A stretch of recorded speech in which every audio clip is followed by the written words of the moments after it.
estar con nosotros. Welcome. Thank you for being here. My name is Juan Gonzalez. I'm an attorney in Camden, New Jersey, which is about 2 hours away, right across the river from downtown Philadelphia. Welcome. And we have our panelists. We're waiting for one more. She already brought her coquito, but we're No, good. it was me. Oh, I'm sorry. I didn't see. All right. In our panel, we have Lucila Santana from Springfield, Massachusetts. Their Puerto Rican Day Parade. Yes, Lucila. Buenas. And Ingrid Figueroa Osceola. Osceola County. Osceola County Puerto Rican Parade in Florida. Welcome. And then she is around, but Debbie Quiñones with Coquito Masters. Ergo the Coquito bottle, on the table there.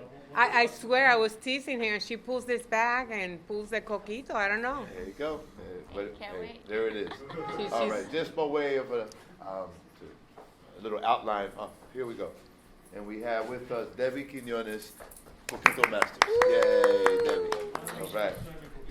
That's right, she'll be serving coquito.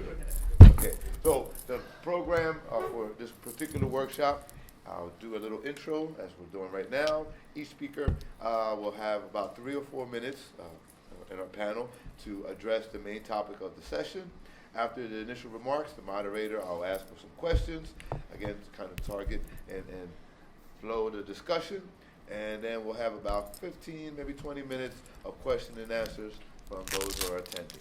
All right? To wrap up this plenary sessions, when we get back together in the big group, the moderators will take the notes from today, from this afternoon right now, to the most direct points and recommendations made at the session, right? And then the moderators will present 3 of the most important recommendations that we may reach after we have our discussions and our presentations, right? Just by way of beginning, this is my opening remarks, but I always like to start off with just a moment of silence for the betterment of the cause.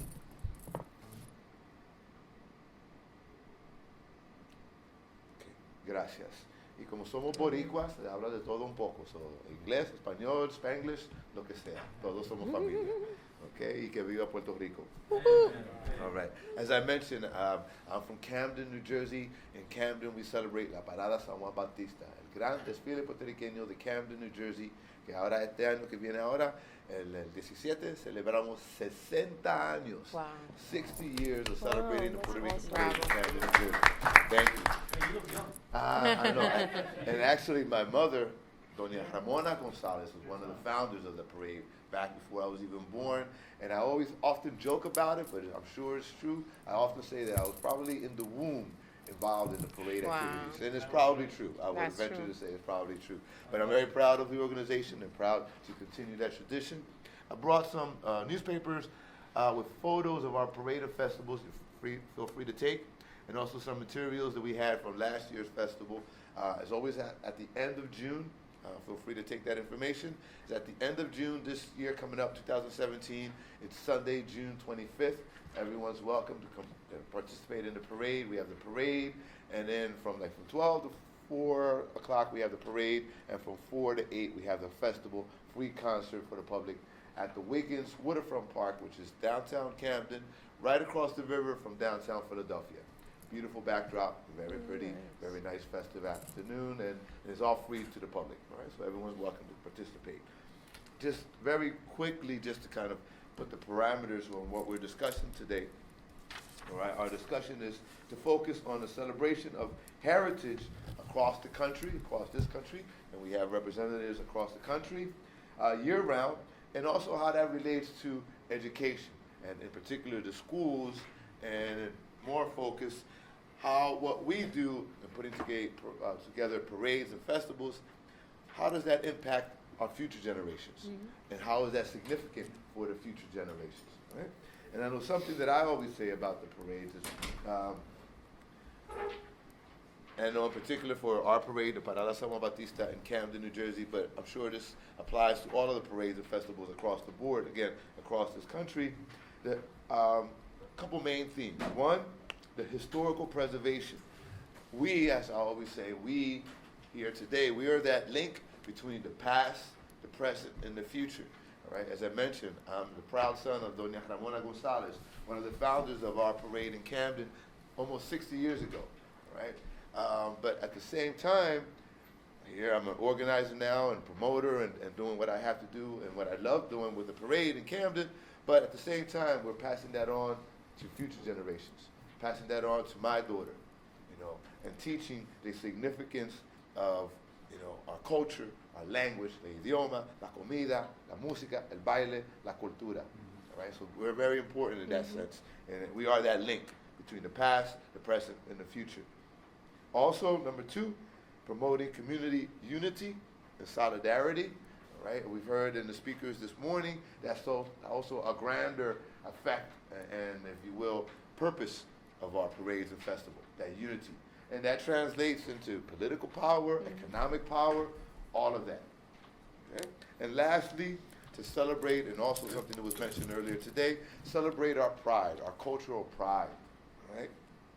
I know it warms my heart in particular when you see on the parade day, everyone's waving a flag, and as we heard this morning, barely 60 years ago, it would have been illegal, a felony in this country or in Puerto Rico to wave this flag.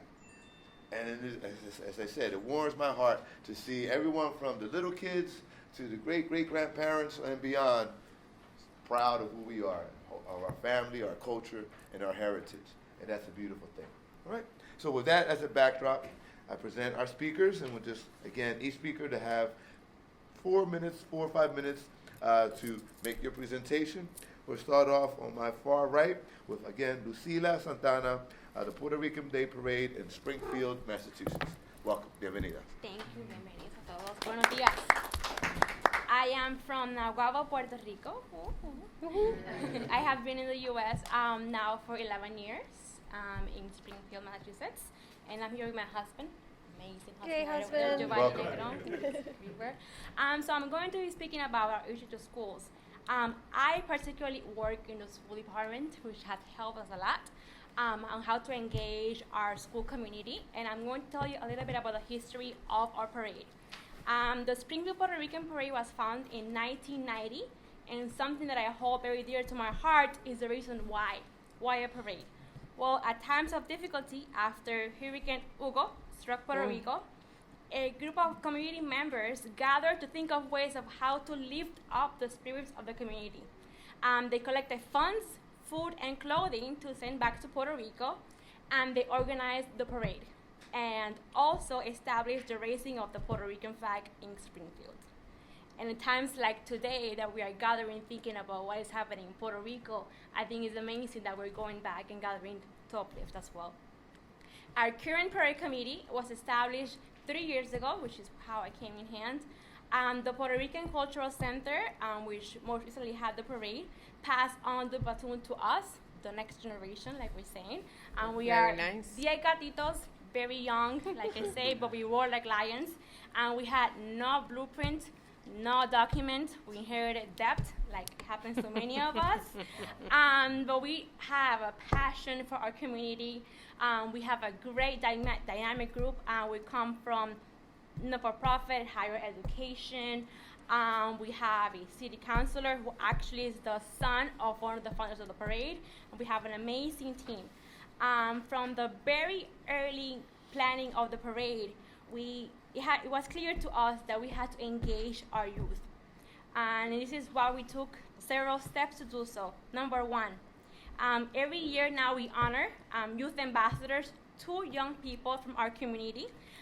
We ask our teachers, which is how I come in hand, our principals, our guidance counselors to nominate their students. They're best of the best. Those folks who are working in the schools, who are young community leaders, and we honor them every year too. And we also changed the parade day to September, a time after school has started, very specific for this reason, so our schools can participate. Also a time after the parades in the region have already happened and families are back from vacation. 65% of students in Springfield are Puerto Ricans. We also decided that we're going to waive the fees for schools registered from K to 12. And now we see our administrators and our school department members like partners. And for them, this becomes a way to kick off the school year in September. Oh, nice. For students now, they learn about their heritage, their identity.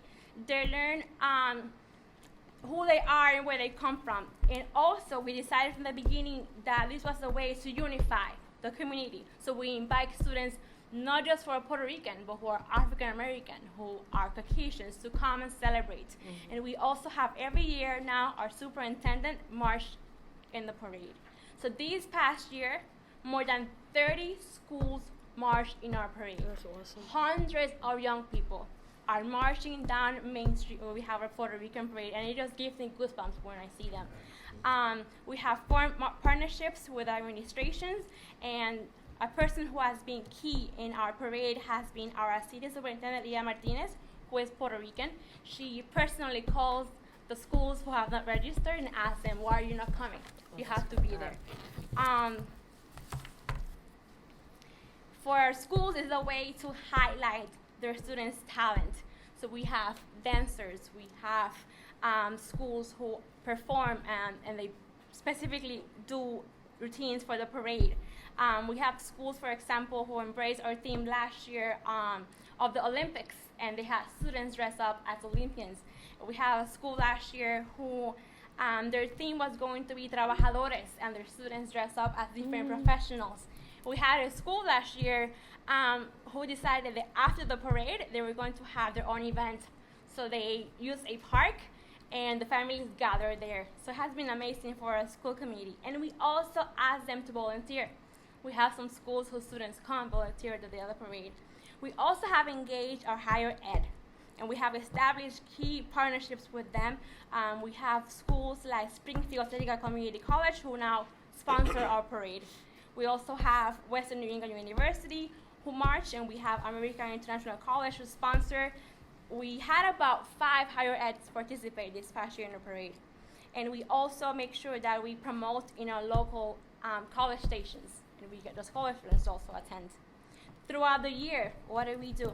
I specifically keep contact information from our schools of what groups do they have that highlight the Puerto Rican community. For example, we have a school, the High School of Commerce, who has a group that the students do Bomba y Plena. And throughout the year, you know, I check into them. I was just with them 2 weeks ago, and they had a celebration of Puerto Rican Day. And the students danced, and I told them, you did fantastic. Make sure you start practicing for our parade. And they were ecstatic to know that we invited them to be in our parade this year. We also keep in contact with local community leaders to make sure that they encourage our students to also participate. And we also invite our schools to local community events, those partnerships like we were speaking this morning. I am in a different board that we do every year a concert for the community, and we give tickets to the students so they come with their families for this event. We have, this year it's called Parranda on Main Street, so it's going to be a parranda with traditional music from Puerto Rico, and we also have a tenor, a opera singer who combines our music and opera. It's fantastic, and our schools come to that. And we also use social media as a key way to highlight our schools. Whenever we have a student, for example, who has been in the newspaper for being a great athlete, what do? We share it on Facebook and Twitter, and we put as hashtag Orgullo Boricua, and makes them feel so proud of who they are. And this is some key aspects of what we do, and thank you very much. Muy bien. Good. And very good. And again, we'll open up to questions and answers after all the panelists have spoken. So now, another 4 minutes or 5 minutes or so from Ingrid Figueroa from Osceola County Puerto Rican Parade in Florida. Thank you so much for the invitation. It's a pleasure to be here with all of you, and this has been a growing and learning experience since this morning, so thank you so much for having us here. It's really important for me to give you a little bit of background how we emerged.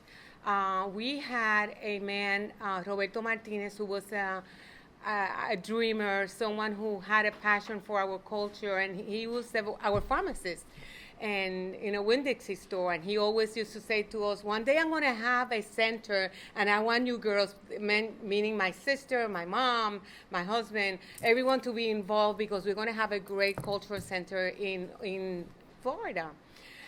It was exciting times. His dream came true. Mr. Roberto Martinez opened a Centro Cultural Puertorriqueño, and someone came with the idea of developing, what about, we have never had a parade in Osceola County. What about if we do this? So, interesting enough, this is a nonprofit organization. We are all 100% volunteers. We make $0. But the level of commitment of this group is amazing. So in 2009, we opened a Centro Cultural, and our illusion and vision was for all of us to be able to teach Bombay Plena, to teach drama. We had someone that was teaching guitar, cuatro, and it was like an experience that it was a unique experience. Living in, obviously, I came from New York City, going back to Florida, and interesting enough, when I moved to Florida, I was lost because the cultural component was missing there. And moving from New York and going to Florida, it was like taking a Valium. It's a shock. It's like taking a Valium. Everything is so different out there. So it was kind of interesting enough because it was kind of like sad that we didn't have that cultural exposure. I grew up with a single mom who taught me about education, about culture. I mean, I remember being 12-year-old, my mother used to send a taxi to us to go and see the Philharmonica of Puerto Rico and concerts and drama and all that. So I was raised with embracing my culture and, again, feeling so proud of being Puerto Rican, because there's nothing else that I love more than being Puerto Rican. That is, I am so honored and so happy that I was raised in an island that it was so beautiful, and it gave me so much in terms of culture and strength. But anyway, so someone came with the idea of developing, let's do a parade. So we all got really involved in doing this parade. We had so many challenges. Interesting enough, Osceola County is a very, very, very primitive town. Very tight. I think this is the first time that I experienced some prejudice and racism. I grew up with the mentality that I'm not going to blame everything because I am Boricua. I'm sorry. There's things happen because they had to happen. But unfortunately, living in Osceola County, and not only that, I was a professional. It was not that, I'm sorry, not ghetto people. We were all a group of professional people who have committed to do this amazing parade.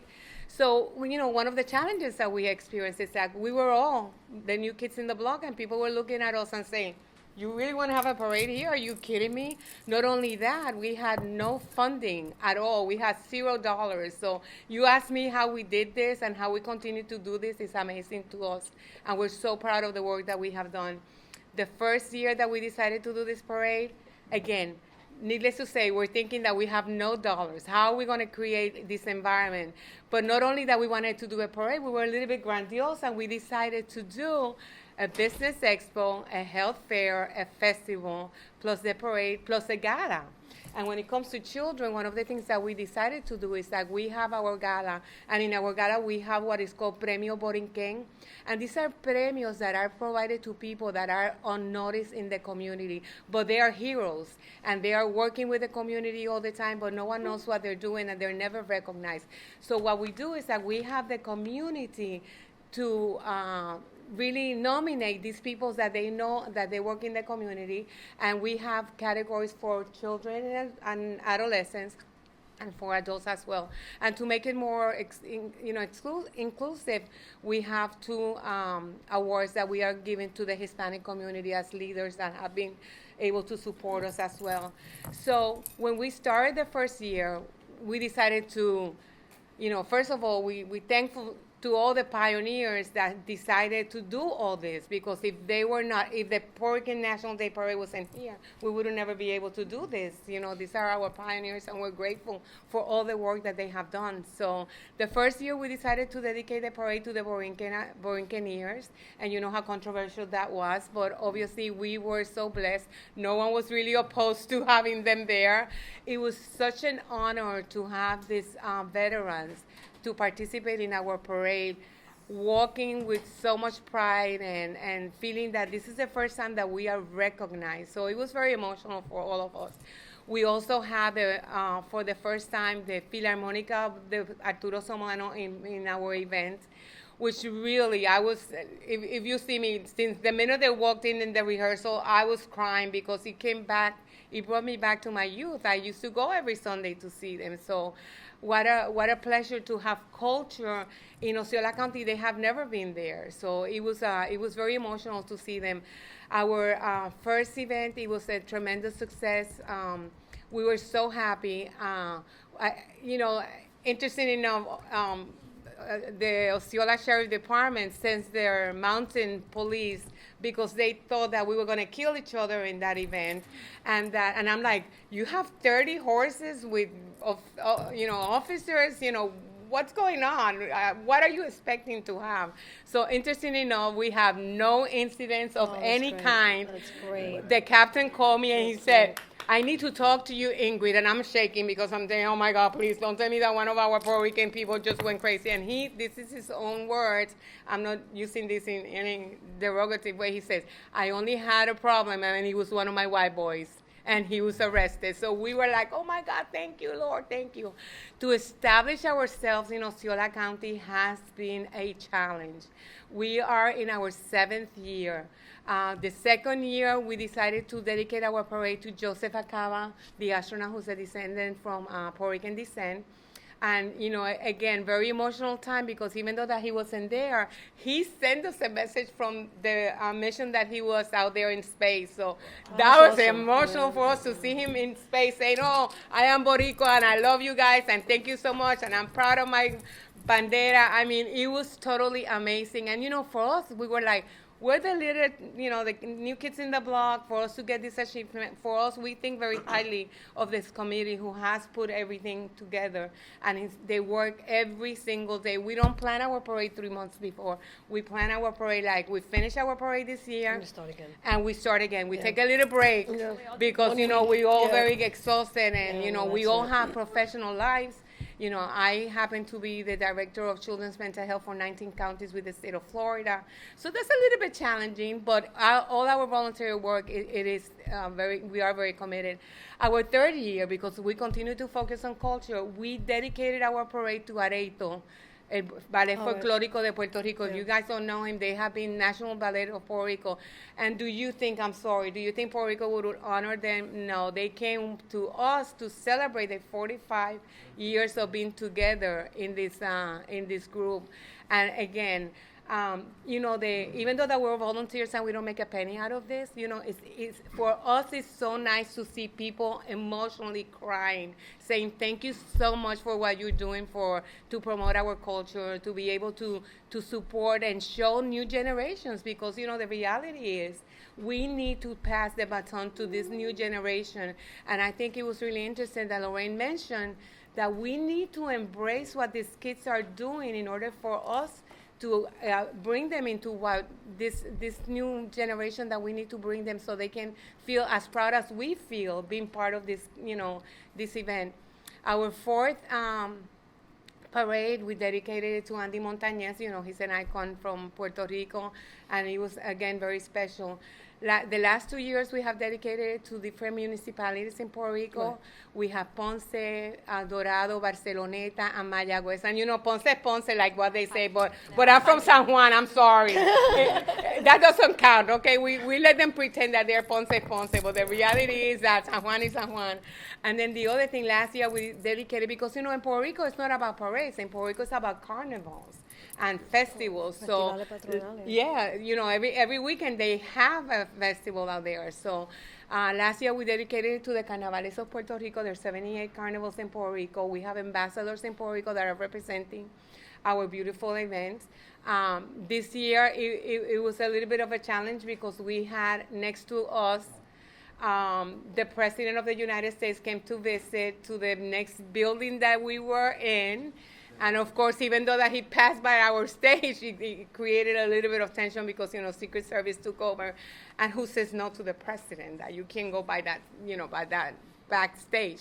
But anyway, we continue to grow. We have delegations from Puerto Rico. We have become ambassadors and liaisons from Puerto Rico. We not only do the parade, we're very much involved. Of course, my background is in social work. So I believe in in supporting our community, because even though that we have a crisis in Puerto Rico, we have a crisis in Florida as well, when we go and misinform people about the benefits of being in Florida, and they come and they're homeless and they can't find jobs. So for us, it's very important to do that component of the social part and to assist families in what they need, resources. I'm done? Okay. All right, so come and visit us, and like I said, I'm very proud. I hope that this continues to be a support for each other. And challenges, we have a lot of challenges, We go every day with something different, but we're here and we'll continue to do our parade. So thank you so much. No, thank you. I know you're rushing me because you want coquito. No, I'm trying. That's the only reason you're rushing me. No, very good. Just very quickly, where is Osceola County in Florida? It's in Kissimmee. Kissimmee. It's in Kissimmee next to Okay. Orlando. Next to Orlando, Okay. Ponciano. It's like Disneyland. Very, place. very nice. Okay, and now we have, again, congratulations, a good job. Now we have Debbie Quinones, Coquito Matters. Coquito on the Masters. table. So Coquito Masters, Masters excuse me, Masters. it's celebrating its 15th year. It started in my house as a joke because I didn't have coquito. So I invited my friends over and we had a contest in my house so that I could stay with the coquito after they left. And the thing is that I went to Cordon Bleu Cooking School. I went to Lehman College for restaurant management and nutrition. And what I did was we applied culinary excellence to like a wine tasting concept.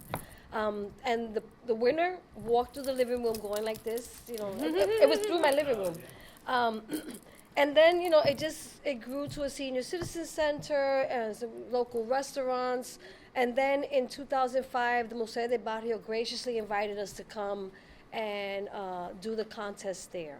And the contest is basically a celebration of coquito. And I have to say that the contest back then is not the same contest that it is now, because back then it was really a free for all. Basically we put the coquito on the table, and people just kind of came up and drank, and even though they had letters to vote on, you kind of knew who was doing what, and we had people lobbying and stuff like that. So every year at the Museo, I kind of learned a lesson. So ultimately, in 2008. What happened was the Museo de Barrio took out an article in Time Out New York, which is a very it's like a magazine that talks about where to go in New York, and the title was "Where to Meet Sexy Latino Singles," right?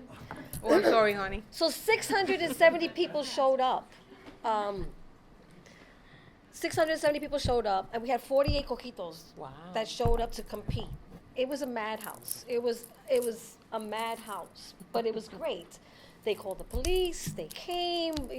They shut the building down. It was great for our reputation because it's like we had the party that they called the police. And then Gonzalo Casales, who was the contact at the time, suggested that maybe we should think about going into the community, having mini contests in the community, and then coming back to the Museo to have the finals. Right? So at the same time, I also realized that I had to change the name, because while we are Coquito Masters, before it was Coquito Tasting Contest, which was kind of misleading, because then it's kind of like, let me see how many coquitos I can taste. And, it was really a lot of fun because it creates, Coquito Masters concept now creates an opportunity to celebrate the community at the local level. It's an economic development engine where you can work with restaurants to host the coquito contest for you. And it's not a long contest. It's only like 25, 30 minutes of tasting. And you only get to taste half of this.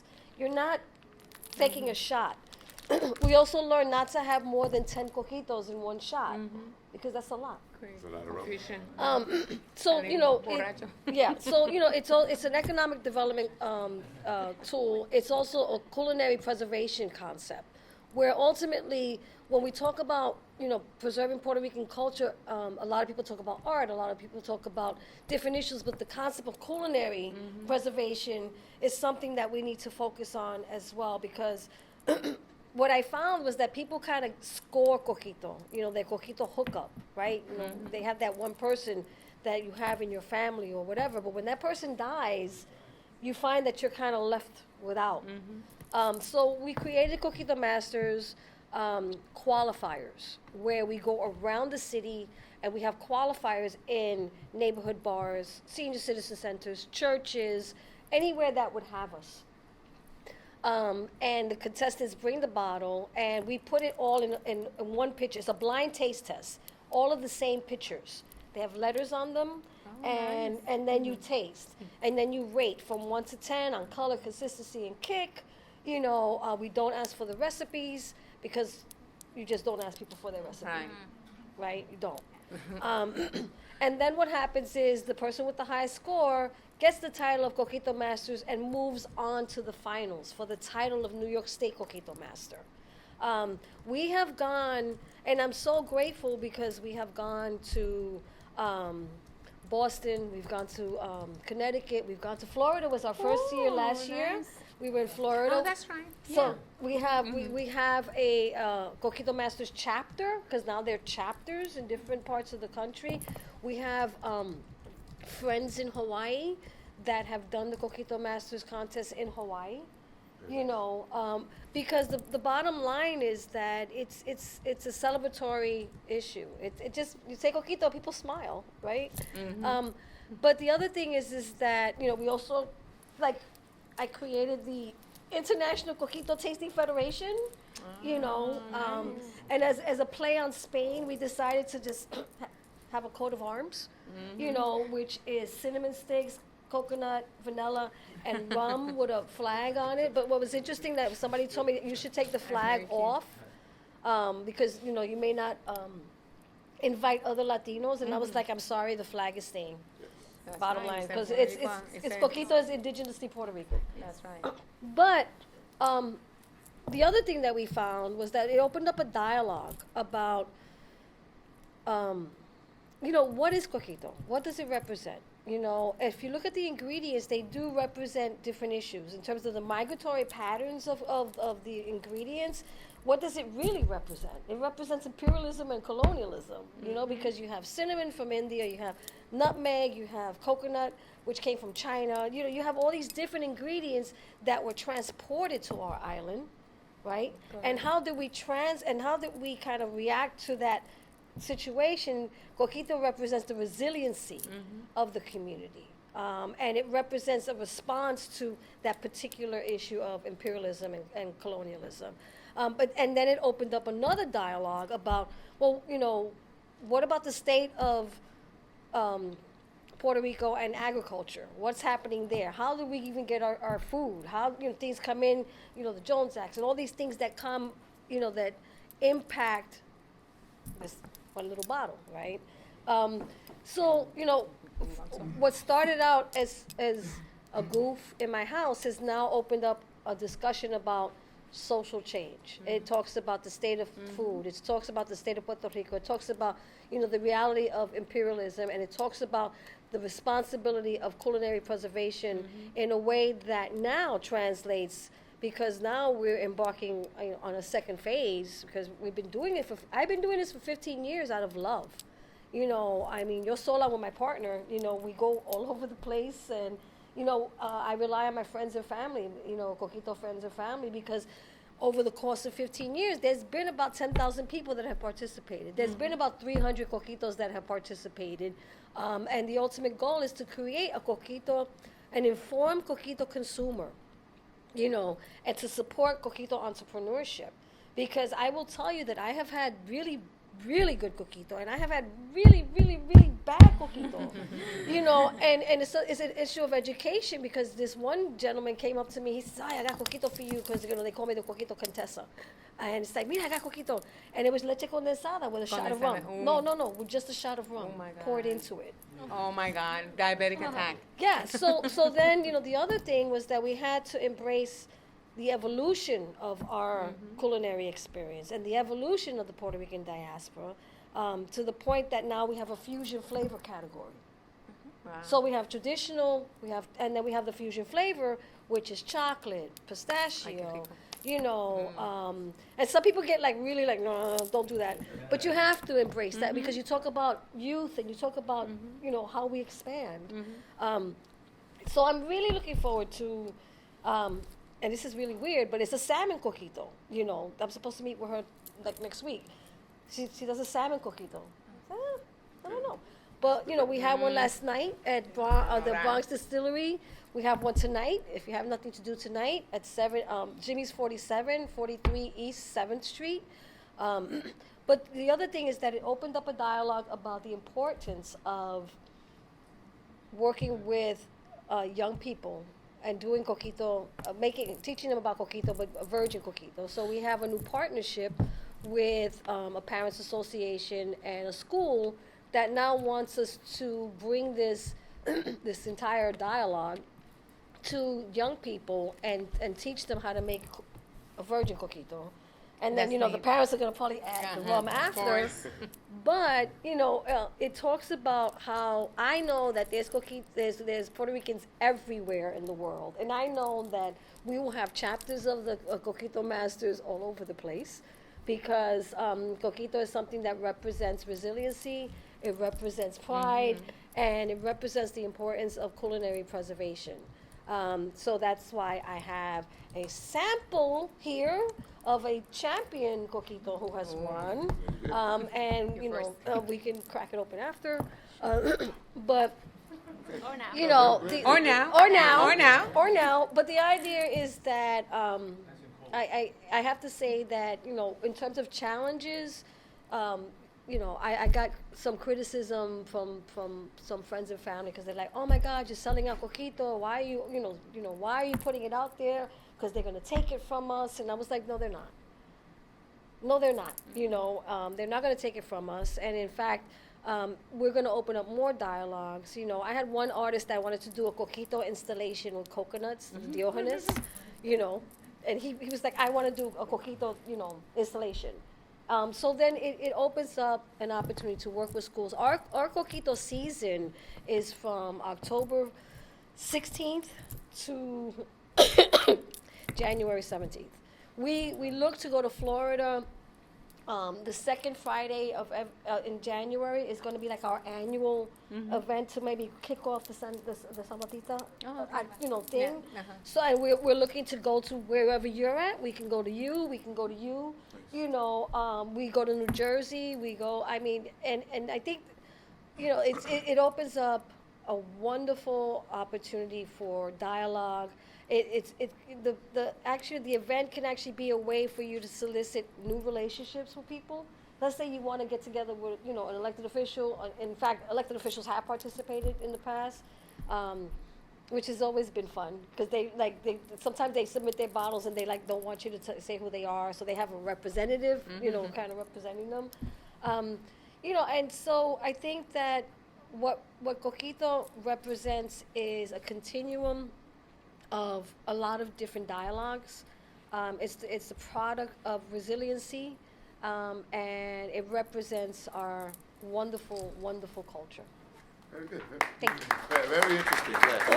Yes. There was a lot in there, just in this little bottle of coquito. And that's it. No, you know. So what is it that we're looking for? You know. So you look. Pass it on. I'm gonna do that. Yes, please do. Yeah. Okay, now we'll open Start up with the the floor panelists. to questions. Again, the ultimate theme of this discussion and this workshop is the cultural celebration of our heritage across the country, and we've seen some representatives here, as a year-round activity, and also how that relates to the youth and education in our schools. Okay, so question. Yes. My question is based upon my frame of reference here in New York City. Being one of the first licensed, certified bilingual clinicians in the Department of Education back in the 70s through the mid-80s, when we had some sort of a semblance of bilingual education, through two very, very progressive chancellors, Anthony Alvarado and I believe Joseph Rodríguez, who I think went to Florida, or he came from Florida. To what extent are these activities inculcated into bilingual programs within your elementary and secondary schools? I know here in New York City, we have seen bilingual education totally destroyed by the racist, ultra-conservative United Federation of Teachers, a very strong municipal union. The educational bureaucracy at what was 110 Livingston Street, which now is Chambers Street, and several mayors who, of course, were very racist, but I hope one does not become the Attorney General of the United States. Do you have the bilingual program in these areas, and are the bilingual programs of a transitional type, the maintenance type, where they continue beyond the 10th grade level, where a student really comes out with a sense of cultural identity and linguistic literacy? Could you address that as regards Springfield, Massachusetts? My answer is it being recorded. I guess I have to keep it politically correct because I work in the school department, but no, we are not. And that is my next step. I was already thinking this week, I have to sit down with our person who leads bilingual education in our district, and how do we integrate it, and specifically the history. Our students come to our schools without knowing where do they come from, who they are, and that leads to identity crisis. You know, my husband went to schools in Springfield, and he has no idea, from the schools. He learned after. He had to do it himself. Whereas I come from Puerto Rico, and I came here, and I speak about our heritage, Tainos, and people look at me like, what? I speak about what's happening in Puerto Rico, and people have no idea. Thanks to Sanford, now they have a little more of what's happening, They don't read our newspapers, they don't know what's happening, whereas every single day I'm reading it, So yes, that needs to happen. Our students are coming from the island, without not knowing English very well, of course. And they come to the schools and they're being told you cannot speak Spanish anymore. And what do they do now? They're being told, you go home and you cannot even speak your language, So that's definitely what we have to work in. And I can tell you, in the state of Florida, I was the first bilingual social worker in a county that was huge. We have 62% of the population in Osceola County, they are Hispanic, 42% are Puerto Rican. And I can tell you that support, that commitment, that motivation for these students to be in cultural activities is a challenge. There are some programs that obviously that we support. We go and support the kids that do cultural programs, and we try to get involved in that. But the reality is a no. And like she said, the kids that are moving to Florida, they don't have the understanding. They're going to a culture shock because it's so different, the environment. When I was a school social worker, you were 16 and you were not attending school, the best advice was like, you need to quit because why are you wasting your time? And I would say, no, why would you quit? You have so many opportunities that you can continue. But we need to embrace our youth with their baggage that they come. I do believe I had someone who yelled at me one time because this kid didn't know who Rafael Hernandez was. And for me, if you know Preciosa and Mark Anthony sings it and you can make that affiliation, and then I can look at you and say, Papito, that's great, but he was not the person who wrote that song. But you have to embrace that from them, because if not, you're going to lose our youth. And, my husband here is the president of the Central Cultural, and our dream is to have a center that we can really make sure that we look and tailor at the needs of the Hispanic community, not only the Puerto Ricans. We're all struggling as a community. And it's a big challenge. I'd like to also please. respond. Please So do. while I was serving, I caught part of it. So Okay. Can we get seconds? No. yes, no, this is for us. So the thing is, nice? I think that in terms of the schools and what's happening with the schools. First, let me understand what was framed. What was it that he Right. Could you just very quickly just repeat the question? To what extent, for example, we had bilingual education programs here in the city under two very, very progressive chancellors. Anthony Alvarado, of course, my personal opinion, there's nothing they can do to me being 75 years old unless they delay my pension and Social Security, was framed by the United Federation of Teachers, which has always been very, very anti-bilingual, bicultural education. Well, yeah. Under Albert Shanka, Sandy Feldman, so forth. And I worked for the UFT, and I saw it as a Latino, as a Puerto Rican with a doctorate, as one of the few people who worked at that level. Right. And of course, Joseph Fernandez. That's Joseph it. Fernandez. Sorry, Well, I think, well, so, So the question, again, so The now, question is, to what extent are there bilingual programs within these areas to promote some of the things that we're talking about? So we're actually promoting a sense of autonomy and a positive self-awareness. okay, among our so, kids. so, taking off my Coquito Masters, thing, hat, that whatever, this is the dashiki, shankiki, whatever she calls it, I don't know. But, so I'm also a longtime advocate here at East Harlem. And one of the things that I believe it can be a vehicle for absolute change is advocacy. And I think that if there was an opportunity for young people to channel that rage and channel that whole thing, that maybe they can, if we have training, advocacy training camps or drills for skills for young people, recruitment opportunities to get them to be more advocates on those issues, then that could be an opportunity to kind of change that system and create the opportunity for that. Because I think that, you know, systems feel like, oh, if they don't hear anything, they're not going to respond. I think that advocacy is the key to ensure the practice of change. I think that also, you know, evaluation of that advocacy.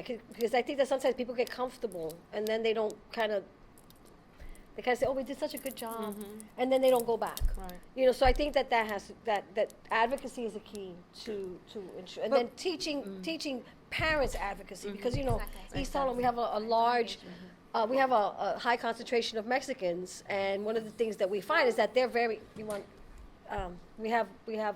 they're very much involved with advocacy. But, the Mexican community. The Mexican community. but adding to that, I think it continues to be a level of education that needs to be done in general. Yeah. Because I can advocate and I can do, but if you, let's say for instance, an example that I have when we brought the Filarmónica de Arturo Somano, which is the greatest musicians in Puerto Rico, I had someone who looked at me straight in my face and said, oh my God, I had no idea that you have beautiful music like this. And I look at that person and I said, are you insulting me or are you giving me a compliment? Because and it was the mayor of Osceola County. Wow. And so this is the component that I think it needs to be, the education, it needs to be. Education and advocacy. Together. In partnership. It has to be a partnership. Bloomberg created a position, the parent coordinator within the schools, that could have been the broker within the young people, Right. the parents. But unfortunately, that position has been so reduced to a All they do is pass out flyers. non-position It's a within non-position, schools. yeah. And as I said, we've seen the Aspira consent decree thrown out the window. We've seen Title VII. It's been reinstituted. It's been watered down a lot, and the UFT has had a lot to do with it, as well as the DOE. Also, the fact that two very progressive chancellors were thrown out, and the fact that we're bilingual, now it's called dual language. And of course, in those days, the bilingual teacher was supposed to be a teacher, and we had numerous scholarships. And certainly, as I said, as one of the first clinicians, Well, we have to I go took back to advantage that. of the scholarships working as bilingual guidance counselor, bilingual social, doctoral level psychologist, where we work with the community. Specific All that now recommendations. has been totally eliminated, where the clinicians have been turned over, at least in New York City, unto the supervision of the building principal, who may or may not be an advocate and a supporter of bilingual education, where many times he or she is also Puerto Rican, suffering from self-hatred under the formula of Franz Fanon. Okay. Wow. So very interesting points, but we have to move on because time is ticking away. Ultimately, well, I will open up the floor again for other questions, but ultimately we do need to address the question, what can El Centro here at Hunter and the National Puerto Rican Day Parade and other participants do with regards to, again, the overall theme of this particular panel, the celebration of heritage across the country, year-round, and as it relates to the outreach to education in schools. Okay, so ultimately we have to address that question as well. So other questions? Okay, I had a question for Lorraine. Well, welcome, Lorraine, yes. I know because with me with the cane, I'm not going to be able to, this is my only time to speak with you. And just in case anyone does not know, but Lorraine, could you just introduce yourself, please? Okay, I know you were talking about the first Puerto Rican Day Parade, and I know you had mentioned Ramon Velez, but the people that were responsible for the first Puerto Rican Day Parade were people like Roberto Hedida Valentin and the and the Congreso de Pueblos. Okay, so that I was kind of like thrown off that you only mentioned one person's name when he came on later on to be in the Because chair. Genera Valentin, who I have the greatest admiration for and respect for, had the Hispanic parade. The Puerto Rican Day parade was started by Sal. So I mean, history is important to report. Okay, 'cause my reading, I kind of got it differently. All right, but we're That not he was giving the date responsible, that they submitted the charter in Albany the year before in '53. Genera Valentin was the one Let who me get a originally pen. I'm gonna initiated write the some stuff in there. concept of the parade. You're absolutely right. That's good stuff. But and history is important, and it's important to correct it. The person who created the National Puerto Rican Day Parade as we know it now, right, is Maldonado. And that is in no way denigrating or denigrating or undermining or not respecting Helena Valentin's great contribution, right? Okay, good, very good. But the Please. theme I would hope that we get out of today is that each one of these iconic institutions, whichever ones you are and whichever way you represent, right? Whether it's a festival, whether it's a parade, whether it's a coquito demonstration contest, whatever it is that we have, that we can start using each one of these in our own right, with no one losing anything, but gaining, coming up with some common themes. Right. Whatever we agree to for a year, for whatever that period is, that we can use those platforms as a way, because our people are gonna celebrate, and they're gonna come to the festivals regardless. But that we use it as a way to constantly educate, but now more than ever, to come up with some common themes so that when I'm in New Jersey, when I'm in Connecticut, when I'm in Philly, I hear that powerful message of Puerto Ricans, and everyone hears it, you know, and so that's what we carry.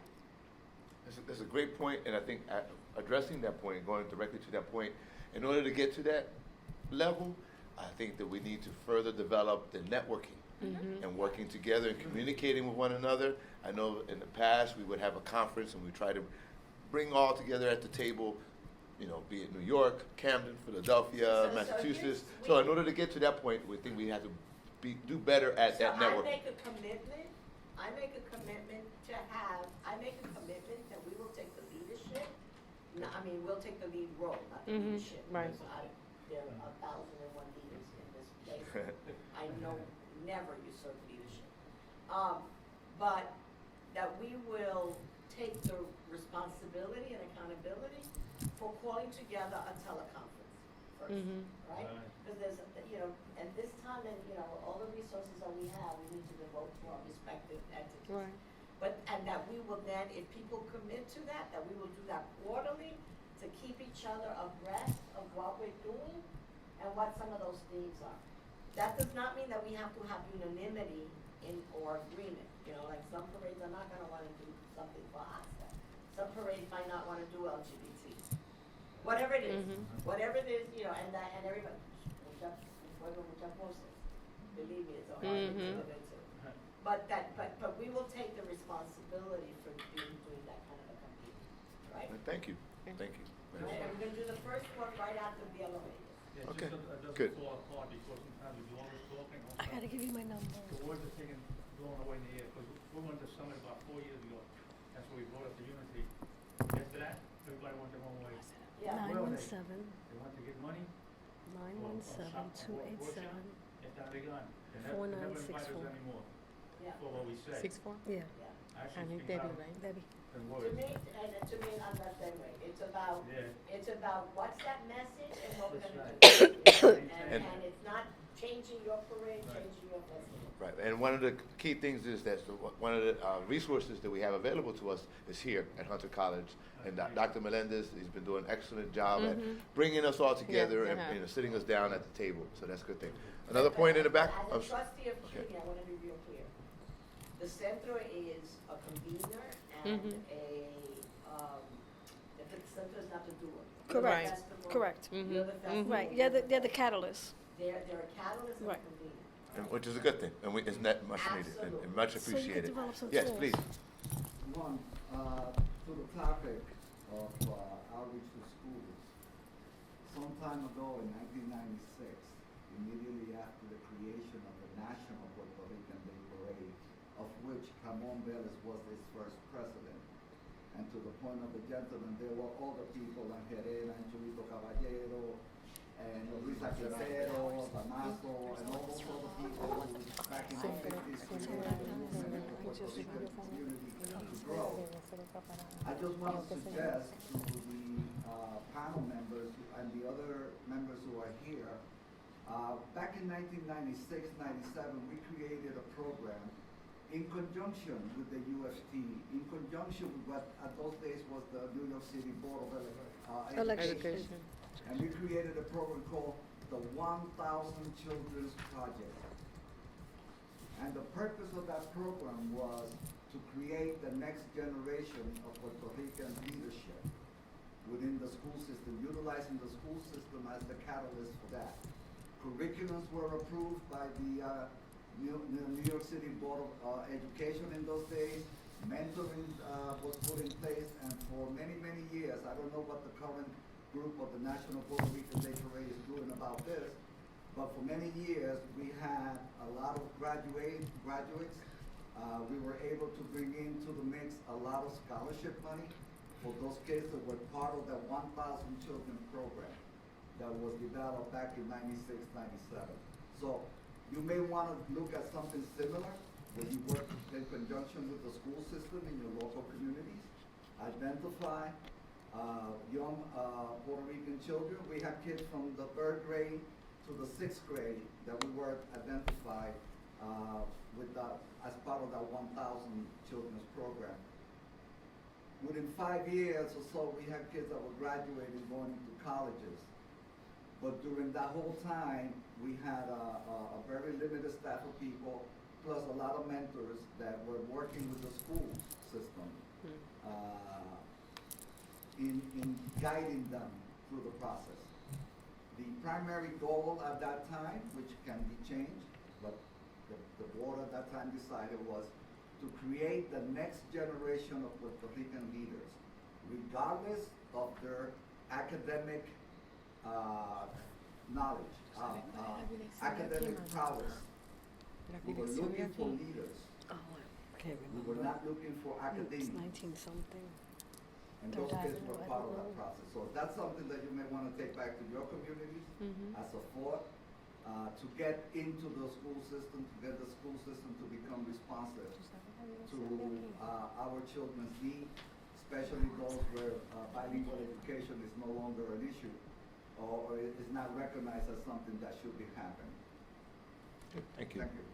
Good. Did you want to add something? Yeah, so, you know, this, we're just going back in the loop because the Museo de Barrio was founded as part of a curriculum for District 4. You know, that was how it started. It was called the Museo de Barrio, and it was a curriculum that was promoting Puerto Rican identity and Puerto Rican history in District 4. You know, here, because this is District 4. And we have Ana Chireno from the Museo de Barrio right there. Hey, Ana. Welcome. So, you know, it's like things cycle and they happen over a period of time and they come back. And I think that, you know, we specifically have to look at developing recommendations. We have to come out with something today, right? Yes. So I'm thinking about, you know, like, how is it that we can call for the integration of Puerto Rican cultural identity in different school districts in our own, go back. But we have to create the tools and maybe do an assessment of go back to our own space and find out what's currently happening in those schools now, but maybe using the same tool of assessment so that then we can kind of create one mass report, and then maybe call for an advocacy action in response to that. You know, because I'm kind of like a systems thinker, so I think that, you know, that then ultimately create an annual advocacy event that occurs the same time but in different places. You know, calling for specific recommendations that we have found out of this process. So that we embark on a process today that we will go back, we will review, recommend, and then create an advocacy action that's then evaluated. You know, that we can come back and say, as a result of this, this is what has happened. And a big part of that, the challenge as it relates to that is that each of our communities are so different and diverse. Right, Yes. right. Issues that may Yes. be really relevant here in New York City Right. may not apply to Camden, New Jersey, Right, but or the tool, Springfield. but the tool that we use, if we all use the same tool, we can capture that information, you know, so that then we can see the differences and then see what comes across. Maybe is the same or something that we can connect, and then in our same advocacy event, go back and advocate for that particular issue that's customized, but then we ultimately all change the system collectively. I'm sorry, go ahead, please. That's already in place. It's the National Puerto Rican Agenda. Okay, And but it's just starting though. Okay. It was a little while. Okay, 'cause We I are was- just starting. Yes. Good, please. And the other thing that you need to know. I'm sorry, the gentleman in the back, I'm sorry. Sí, señor. Living here in this home, I was wondering if this would be a right place to bring out the fact that I've seen a drop in attendance in the Puerto Rican Day Parade here in New York, and then I went to Newark to check it out this past parade, and it was even like a ghost town when you walked up that avenue, to the end of the parade. So what can we attribute that to? I know that in New York City they cut it back down from 86th Street to 70-something Street. 79th. The police barricades don't help either, but everything is so, down in attendance. So Please. that's not accurate. So Puerto Rican Day You know what I'm attendance talking has about? I'm just gonna write this up. not diminished, all right? And a lot more people, but on the street, it hasn't. It's been consistently about 1,100,000 people every year, since we've been there, right? Prior to that, it used to be on the streets about maybe 1.6 million historically. We also have had a change and shift in population, right? So people have gone to Westchester, they go to other areas. What we have had, though, is that we've noticed that there's been an uptake in the viewership on television. That's true, and social media, right? And there's been an uptake in the social media. Yeah. So the viewership is greater than it's ever been. But the actual presence on Fifth Avenue, and you have to understand that all the challenges the parade has gone through. Not so long ago, under the Bloomberg administration, the streets were boarded. So like you have to look at all of those challenges. And that Madison we've gone Avenue was through and closed evolved off. through. And then there was all of this controversy about it being unsafe, which was, which was one incident. It wasn't even on the parade. It was in the park. But We're still. and that's what you constantly are coming up against. And each one of you knows that. You come up against this false narrative. What is it that we always have to correct the information and not perpetuate false narratives? The false narrative is that the viewership is lower, people are afraid to go, population shifts have an impact. And that's a big factor, sure. And that affects our communities with the population shifts as relates to Puerto Rican community and then other Latinos who are not Puerto Rican, Dominicans, Central Americans, Mexicans. Now they live amongst us in our communities, and maybe they don't feel as strongly as celebrating the Puerto Rican parade as we do, right? But that's a factor. Those are factors. Yes. How we're doing with time? 1:30. Okay, very good. All right, so we have about 5 minutes. I would like to just go again across the board with the panel. Any closing remarks? I am excited about what she just said. Creating a network. For a while she left, but we have been doing that. We have been using their parade as a framework for every area. Even from our liability forms, we look at what have they been doing. Who are they honoring this year? What is the theme? We are starting now to do scholarships. We're going to go back to New York and see how are they doing it, because it's already working. So why reinvent the wheel when they already have it running? And I am excited to work together and to collaborate so that our community feels more proud every year of who we are. And it's not just for one day. I think that's where we're here. And we believe that Puerto Rican parades and festivals is not one thing that ends there. It translates back to when people go back to work. They feel a little more proud. They feel a little more proud for their families. And it transfers through the years and years to come. So thank you for being here. Palante. Palante. I just hope that we continue to work together as a team. I think that there's so much division among all of us. And I think that with this energy that we have and that we can move forward, create an amazing network for all of us to support one another. And also to be able to develop a plan of work, a plan of action. So I think it will be a great idea that we can say in the next conference call, this is the recommendations, these are some of the things that we saw, because like you said, every area is different and we all encounter different things. So we cannot have a unified tool because they're all things different. I think you could. Well, they could be similar. Yeah. I think you still could use the Debbie? tool. Debbie? So I'm a process person and I'm a systems person. So I've just drafted some steps on, next steps in terms of things to consider. From what I've heard, looking, maybe a comprehensive review of existing school systems, maybe, figuring out how to create an advocacy action, and the importance of connecting with cultural institutions in our respective areas, so that then they can kind of work with our own events, and then tie into, in terms of year round, and then ultimately change the world. Good. One last comment or question. Sorry, just one last thing, and Please. this is something that was being discussed among some people downstairs, but it came to us that we should have a directory of vendors, of Puerto Rican vendors that we could utilize in all our events and festivals and parades. This is something that we and culinary. actually don't have. So with Maureen saying that she's going to take the lead role, I think that developing a directory where, for example, for my organization, I want to print hats. Okay, I'm going to look for the directory of Puerto Rican vendors, and I'm going to use that vendor Good for idea. my hats. Very good idea. And onward and forward. So I think that that's something, as Edwin had in his presentation about our purchasing power, we need to really think about that and strengthen our own purchasing power by always trying to, recycle that within our community so we can grow. Share that information. Absolutely. Good idea. All right, thank you. Dr. Ramon? Just, Okay. Ms. Santana, I think that if you look at the preamble of the creation of the National Puerto Rican Day Parade as opposed to the New York City Puerto Rican Day Parade, the primary purpose when the national concept was created was to export to other Puerto Rican communities across the country the success of the parade in New York City. So in there is language that alludes to also the scholarship concept.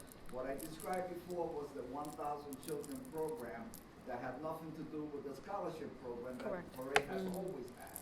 Right. Since it was the New York Puerto Rican Day Parade. There's always been a scholarship component. So you need to, in order to grasp the whole concept, you need to also look at the history of the national parade. I know that the San Juan Bautista parade has been a very strong supporter of the national concept all along since its creation in 1995. Thank you. Okay. Thank you. Very good. Thank you. Thank you very much. And if you want information, coquitomasters@gmail is my email. Y ahora para las Navidades ya estamos aquí con el coquito. Thank you so much. Now